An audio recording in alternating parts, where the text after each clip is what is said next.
Hi everyone, we have to divide decimal by 100. We have 8.2 divided by 100. Then we have answers. We have to choose the correct one. A, B, C and D. Okay? Now when you divide a decimal number by power of 10, like 100, 1000, you don't need long division. You just shift the decimal point. Because we are dividing, the number needs to get smaller, which means we move the decimal point to the left. Look at the number 100. It has 2 zeros.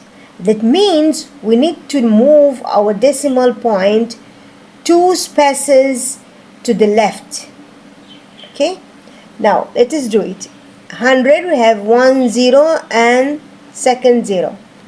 Okay, so we'll move this time to the left because it is division. So we say here one step or one place and another place. So we'll put here decimal. The decimal will be here and we'll add 0 here. So the answer will be 0.182, which is B. If you like this video, please don't forget to like it, subscribe to my channel for more videos, leave a comment, and thank you for watching.